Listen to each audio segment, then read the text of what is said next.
जय हिंद साथियों। स्वागत करता हूं आपका आपके अपने स्टडी प्लेटफॉर्म आंदोलन पर। कैसे हो साथियों? उम्मीद है सब ठीक होंगे।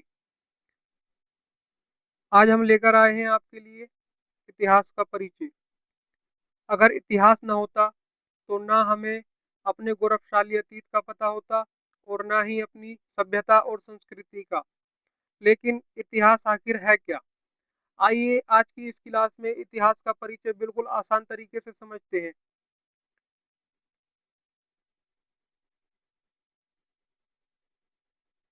इतिहास इतिहास के जनक हेरोडोटस हैं, जो कि यूनान के थे। और इनकी पुस्तिका थी जो है वो हिस्टोरी का है। और भारतवर्ष के लिए इंडिया शब्द का जो प्रयोग करा है सर्वप्रथम, वो भी हेरोडोटस ने ही किया है। भारत में मानव के सर्वप्रथम साक्ष्य मिले हैं नर्मदा घाटी में। और 1904 में कर्जन के समय में भारतीय पुरातात्विक विभाग की स्थापना होती है, जिसके जो प्रथम अध्यक्ष थे वो अलेक्जेंडर कनिंगम को बनाया गया था।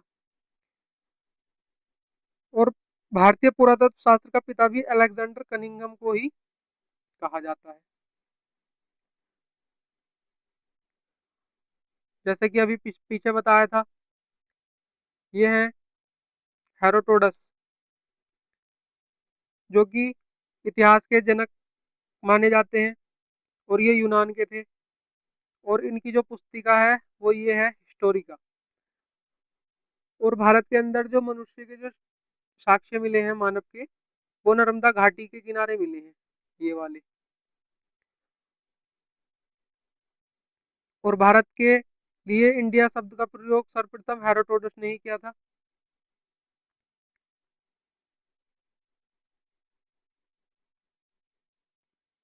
1904 में जब कर्जन का समय था, तो भारतीय पुरातात्विक विभाग के स्थापना होती है।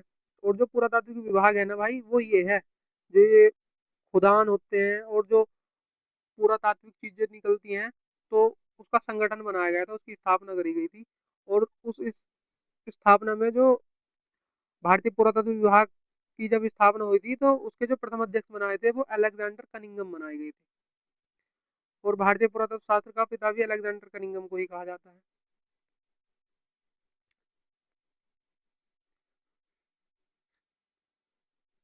भीमबेटिका एमपी के शैलाश्रय आदि मानव द्वारा बनाए गए शैल चित्रों और शैलाश्रय के लिए प्रसिद्ध है।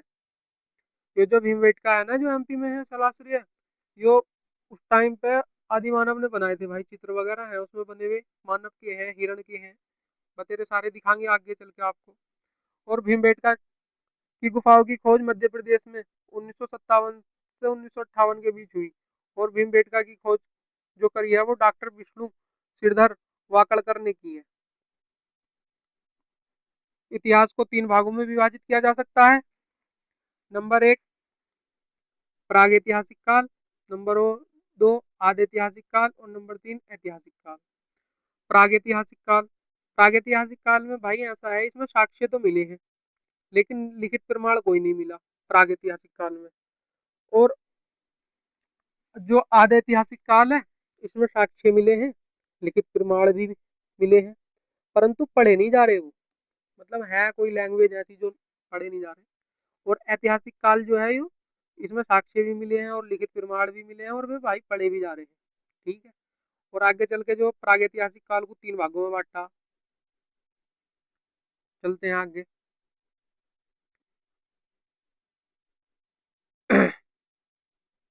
जैसे प्रागैतिहासिक काल में साक्ष्य मिले हैं लेकिन लिखित प्रमाण नहीं मिले। और साक्ष्य वो जो है ना भाई, वो ये है, पत्थर के औजार हैं। प्रागैतिहासिक काल के अंदर जो साक्ष्य मिले हैं। और आधे ऐतिहासिक काल में साक्ष्य मिले हैं लेकिन लिखित प्रमाण भी हैं, परंतु पढ़े नहीं जा रहे।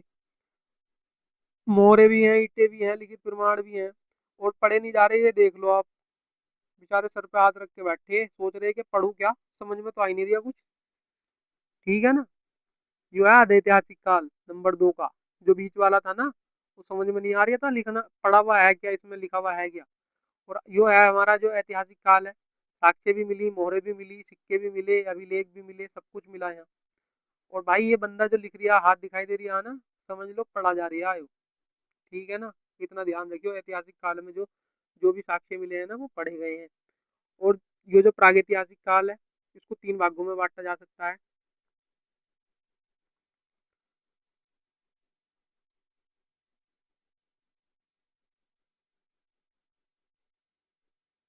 यहाँ पूरा पाषाण काल और मध्य पाषाण काल और नवपाषाण काल। चलते हैं आगे।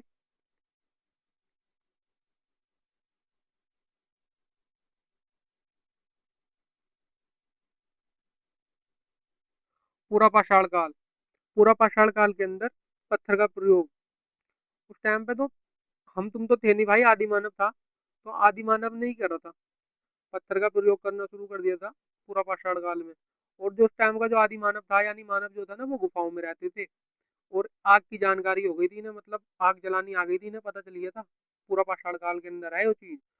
और भारत में जो रॉबर्ट ब्रुस फूटे हैं, जो भूगर्भ वैज्ञानिक है, उनके द्वारा खोजा गया संभवतः पहला पूरा पाषाण काल का जो उपकरण है ना, वो पल्लवरम हाथ कुल्हाड़ी था।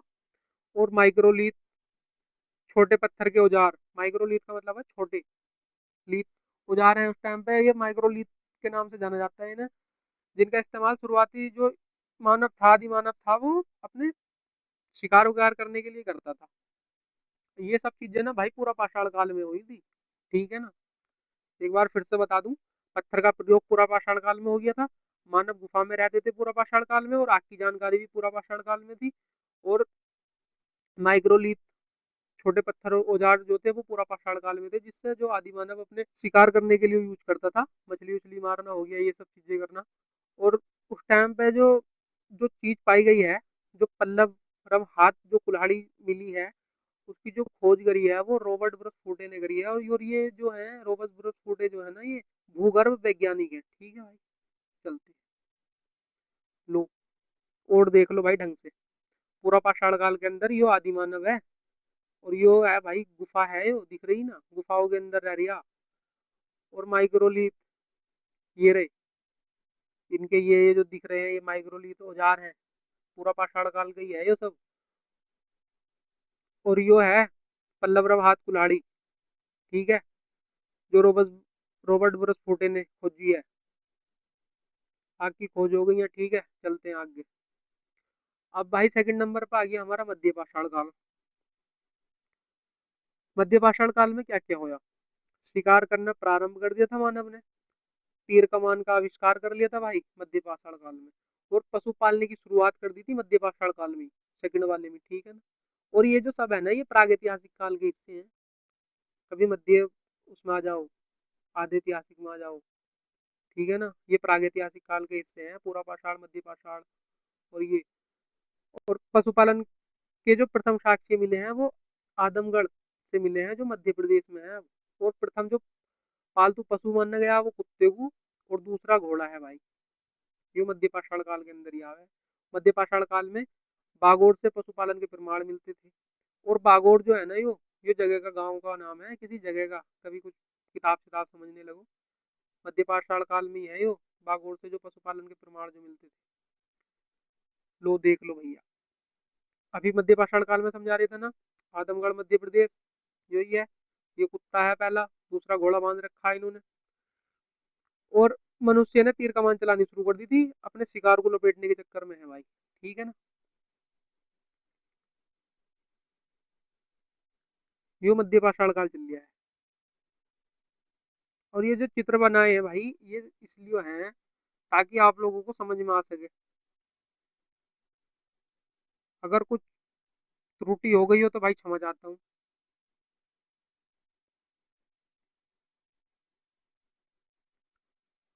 चलते हैं तीसरे नंबर पे, नवपाषाण काल पे। और नवपाषाण काल, इसमें जो अब हम पढ़ेंगे, जो वो सारा नवपाषाण काल का है। ठीक है ना, नवपाषाण काल में क्या होया, कृषि और पशु पालने शुरू कर दिए थे भाई आदि मानव ने। मानव द्वारा प्रथम प्रयुक्त जो होया ना भाई, जो से खेती करी मानव ने शुरू में सबसे पहले, वो करी है जो अनाज जो में आवे, वो जौ, जौ का जो अनाज होगा है ना, जो गेहूं में अभी देखने को मिल जाए है, दो चार बाल खड़ी हुई गई, उसकी बाल अलग टाइप की हो गया, जो की वो वाली खेती करी थी मानव ने पहले सबसे शुरू में। और कृषि के प्राचीनतम साक्ष्य जो मिले वो मेहरगढ़ से मिले हैं, और वो अभी पाकिस्तान में है मेहरगढ़। प्राचीनतम स्थायी जीवन के जो साक्ष्य मिले हैं वो भी मेहरगढ़ से मिले हैं। नोट, नवीनतम जो खोजें जो अब नई खोजें हो रही है ना भाई, उनके अनुसार भारतीय उपमहाद्वीप से प्राचीनतम कृषि, जो भारत का उपमहाद्वीप है ना, उसमें प्राचीनतम कृषि के साक्ष्य वाला स्थल उत्तर प्रदेश के, जो हमारा उत्तर प्रदेश है यानी कि लोहारदेव संत कबीर नगर है, जहाँ से 9,000, लगभग 9,000 से 8,000 ईसा पूर्व के मध्य के चावल के साक्ष्य मिले हैं। ये जो अब नई खोज जो हो रही है, ये नई खोज के अनुसार है, वो तो पहले हैं, ये और ज्यादा पुराने हो गए, ठीक है ना।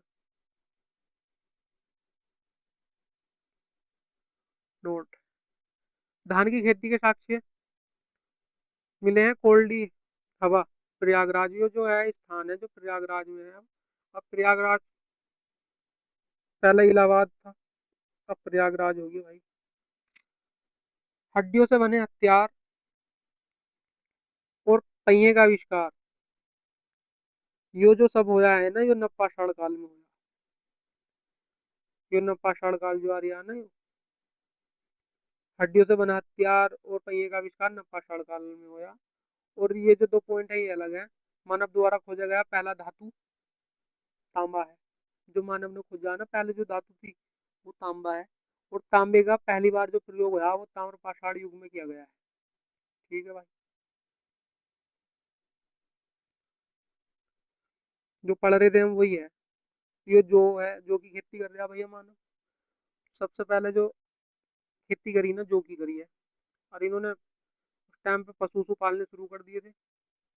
मतलब पहले तो ऐसे ही भगे फिरते रहा करते, जब इन्हें लगा कि हाँ करना चाहिए कुछ, तो नप्पाषाढ़ काल के अंदर पशु वसु पालने शुरू कर दिए इन्होंने। कृषि के प्रथम साक्ष्य मेहरगढ़ पाकिस्तान से मिले हैं, और प्राचीन स्थायी जीवन के साक्ष्य भी मेहरगढ़ से मिले हैं। जो मतलब स्थायी का मतलब है जो एक जगह रह के, मतलब घर बना के मनुष्य अपना जीवन यापन करने लगा था, ठीक है ना। स्थायी साक्ष्य मतलब पहले ऐसा था कि आदि मानव था तो कहीं भी चला जा करता, कहीं भी खा लिया पी लिया, कहीं सो गया जैसे कुत्ते बिल्ली की तरह, मतलब। लेकिन स्थायी साक्ष्य जो मानव के रहने के जीवन के जो स्थायी साक्ष्य मिले हैं, वो जो जगह दिख रही ना तुम्हें, ये घर बने हुए भाई।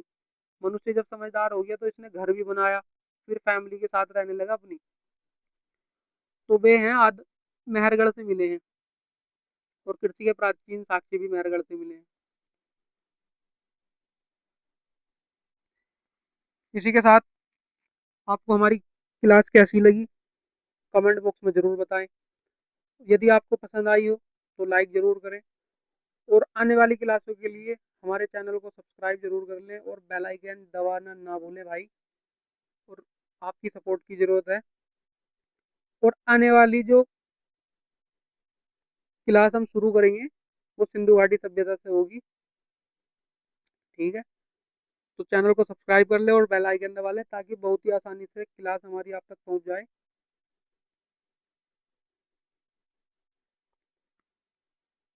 मिलते हैं आपको नेक्स्ट क्लास में। जय हिंद साथियों।